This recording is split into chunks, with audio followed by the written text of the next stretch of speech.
Bismillahirrahmanirrahim. Assalamualaikum warahmatullahi wabarakatuh.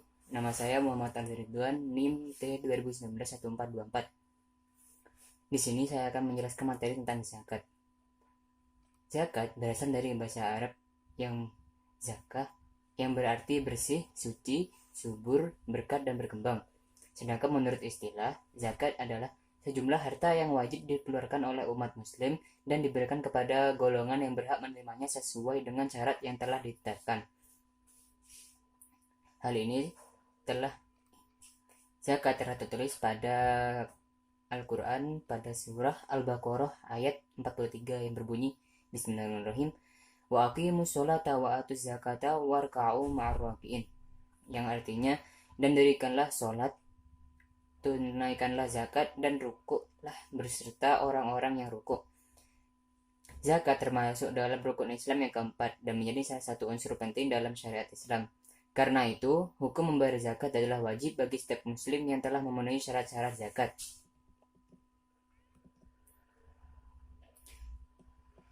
Syarat-syarat wajib zakat antara lain yaitu yang pertama Islam, yang kedua berakal dan baligh, yang ketiga dimiliki secara sempurna.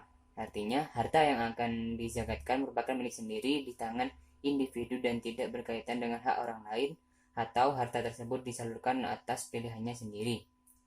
Yang keempat, mencapai nisab. Nisab adalah batasan antara apakah kekayaan itu wajib zakat atau tidak. Jadi, harta yang dimiliki seseorang telah mencapai nisab, maka kekayaan tersebut wajib dizakatkan. Selanjutnya, orang-orang yang menerima zakat antara lain yaitu 1. Orang fakir, ialah orang-orang yang memiliki harta namun sangat sedikit. Orang-orang ini tak memiliki penghasilan sehingga jarang bisa memenuhi kebutuhan sehari-hari dengan baik. Yang kedua yaitu orang miskin. Di atas fakir ada orang-orang yang disebut miskin. Mereka adalah orang-orang yang memiliki harta namun juga sangat sedikit. Penghasilannya sehari-hari hanya cukup untuk memenuhi makan, minum, dan tak lebih dari itu. Yang ketiga yaitu amil. Mereka adalah orang-orang yang mengurus zakat, mulai dari penerimaan zakat hingga menyalurkannya kepada orang yang membutuhkan. Yang keempat, mu'alaf. Orang yang baru Islam atau mu'alaf juga menjadi golongan yang berhak menerima zakat. Ini bertujuan agar orang-orang semakin mantap meyakini Islam sebagai agamanya, Allah sebagai Tuhan, dan Muhammad sebagai Rasulnya. Yang kelima, rikob atau memerdekakan budak. Di zaman dahulu, banyak orang yang dijadikan budak oleh saudagar-saudagar kaya. Inilah zakat digunakan untuk membayar atau menebus para budak agar mereka dimerdekakan. Orang-orang yang dimerdekakan budak juga berhak menerima zakat. Yang keenam, ghorim, orang yang memiliki hutang. Ghorim merupakan orang yang memiliki hutang. Orang yang memiliki hutang berhak menerima zakat, namun orang-orang yang berhutang untuk kepentingan maksiat seperti judi dan berhutang demi memulai bisnis selalu bangkrut, hak mereka untuk mendapat zakat akan gugur. Yang ketujuh yaitu fisabilillah. Yang dimaksud dengan fisabilillah adalah segala sesuatu yang bertujuan untuk kepentingan di jalan Allah. Misal, pengembangan pendidikan, dakwah, kesehatan, panti asuhan, madrasah diniyah, dan masih banyak lagi. Yang kedelapan, Ibnu Sabil. Ibnu Sabil disebut juga dengan musafir atau orang-orang yang sedang melakukan perjalanan jauh, termasuk pekerja dan pelajar di tanah perantauan.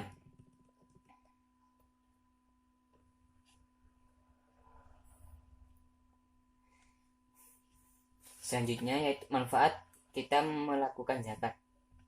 Yang pertama yaitu kita yang memberikan zakat senantiasa merasakan kebahagiaan di dunia dan juga di akhirat kelak.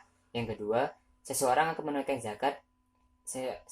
yang menunaikan zakat dapat mendekatkan diri kepada Allah Subhanahu wa taala dan bisa meningkatkan keimanan dan ketaatan kepada Allah Subhanahu wa taala. Yang ketiga, mendapatkan pahala yang besar seperti yang tersirat di dalam Quran surah Al-Baqarah ayat 276 yang menerangkan Allah memusnahkan riba dan menyuburkan sedekah. Yang keempat, Allah akan menghapus segala dosa yang dimiliki oleh seseorang yang membayarkan zakat. Yang kelima, seseorang menunaikan zakat senantiasa diberikan petunjuk dan hidayah dalam segala urusan. Yang keenam, harta yang dimiliki menjadi barokah, serta berkembang semakin baik dan semakin banyak. Zakat dibagi menjadi dua. Yang pertama yaitu zakat fitrah. Zakat fitrah adalah zakat yang wajib dikeluarkan muslim menjelang Idul Fitri pada bulan suci Ramadan. Besar zakat ini setara dengan 2,5 kg atau 3,5 liter beras atau makanan pokok per jiwa. Namun, beras atau makanan pokok tersebut dapat diganti dengan uang senilai 2,5 kg atau 3,5 liter beras dan diberikan kepada lembaga-lembaga penyalur zakat. Selain untuk dirinya sendiri, seseorang yang wajib membayarkan zakat fitrah untuk semua orang yang berada dalam tanggungannya, termasuk anak-anak maupun orang tua. Yang kedua yaitu jenis zakat harta atau zakat mal. Zakat yang dilakukan seseorang muslim yang mencakup hasil perniagaan, pertanian, pertambangan, hasil laut, hasil ternak, harta temuan, emas dan perak. Zakat mal dapat dihitung dengan rumus 2,5% X jumlah harta yang tersimpan selama 1 tahun. Masing-masing jenis harta memiliki perhitungan sendiri-sendiri. Untuk hewan ternak seperti sapi, kuda, dan kerbau memiliki nisab 30 ekor. Artinya semua orang yang memiliki 3 jenis atau salah satu dari hewan tersebut sebanyak 30 ekor atau lebih wajib memberikan zakat. Sementara untuk kambing dan domba memiliki nisab 40 ekor dan unta 5 ekor. Untuk harta emas, jika sudah mencapai 20 dinar atau setara dengan 85 gram dan 200 dirham perak setara dengan 672 gram perak dalam setahun dikenakan wajib zakat sebanyak 2,5% dari total harga yang dimiliki. Demikian yang bisa saya sampaikan, kurang lebihnya mohon maaf dan terima kasih. Wassalamualaikum warahmatullahi wabarakatuh.